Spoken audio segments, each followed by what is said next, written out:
George Bush is absolutely the right president to oversee the end of the world. I think he'll do it quickly and with a clarity and resolve that makes me uncomfortable, because he has that weird mixture of born-again Christian, stupid, and arrogant that some people mistake for courage and focus. But I don't think that's what's going on. George Bush will remain steadfast in the face of truth, reality, and science. And you know what, to be honest with you, that's why the Christian right is so pro-Bush. It's not because he's a moral guy, because obviously he isn't. It's because he might end the world, and they're ready to go. It's in the book, man. That's home for them. And they're looking at this guy thinking he started World War III. He facilitated the floods. We're halfway there. The interesting thing about George Bush is he's got, on one side, he's got all these Christian right fanatics, and on the other side, he's got these earth-pillaging, privatizing, deregulating greed freaks that just want to deplete the planet of everything, you know, in the name of money. And those guys don't want the world to end. You ask them, really, you say to those guys, hey, dude, what if one day we wake up and the air is unbreathable and we can't drink the water? All they can really say is, yeah, I know, man.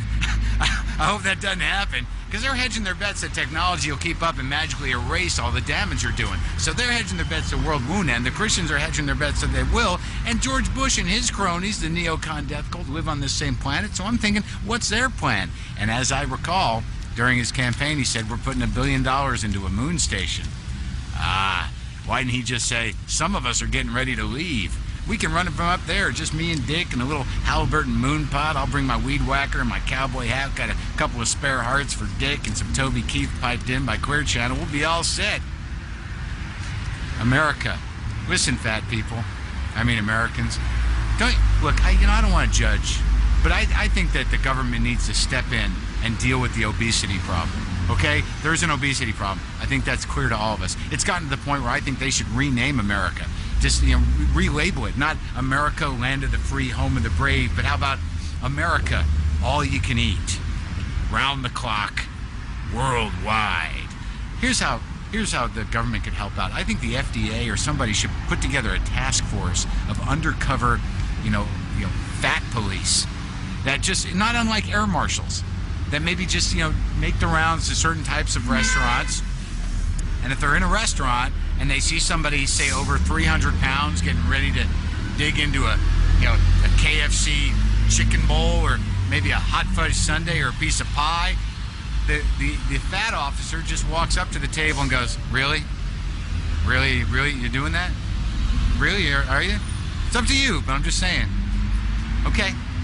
Oh, hey, that's right, the Katrina response, huh?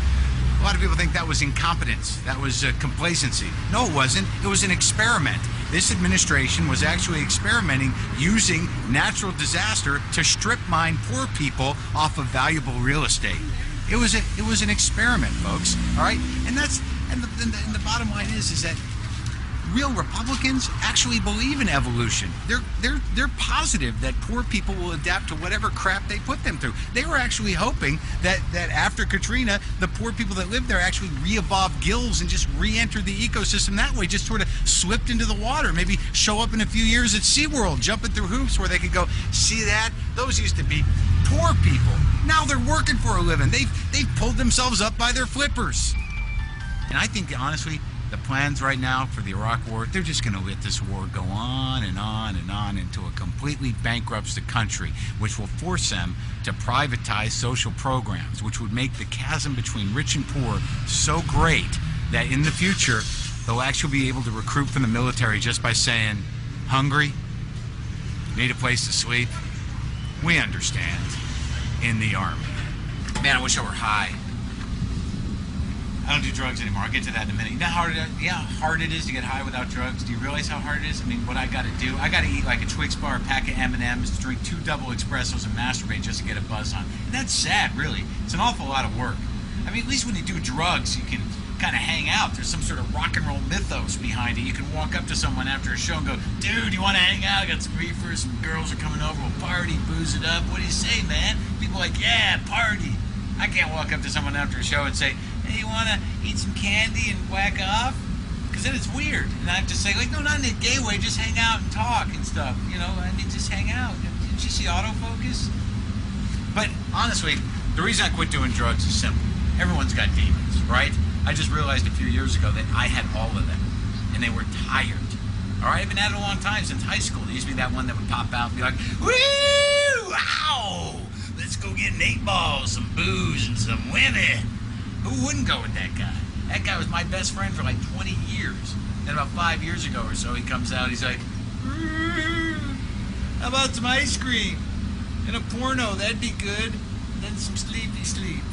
Because I'm tired, man. This all-night crap has got to stop. We're too old, you idiot. There's something touching about a sad, tired demon sitting on a couch with a pint of Ben & Jerry's Chunky Monkey, just trying to milk an 8 balls worth of fun out of a pint of ice cream. You know what it's like to have those kind of expectations at a dessert? It's sad. And who would have known when I was 25 years old sitting over a mountain of cocaine saying, I'm never gonna die, and I understand everything. That 15 years later, I'd be saying, oh, I hope there's some more chocolate under here. Oh, the chocolate will make everything okay, right? Oh, there's a big piece. I'm good. With the same intensity. But that's what you get if you're lucky and live. Because I always wanted to live on the edge. That's what I wanted when I was younger. I was like, I want to live on the edge. And then as you get older, one day you go to the edge and you're like, wow, when did they put a mall here? This sucks. I guess I could go into Brookstone and sit in that chair. Lock the gate!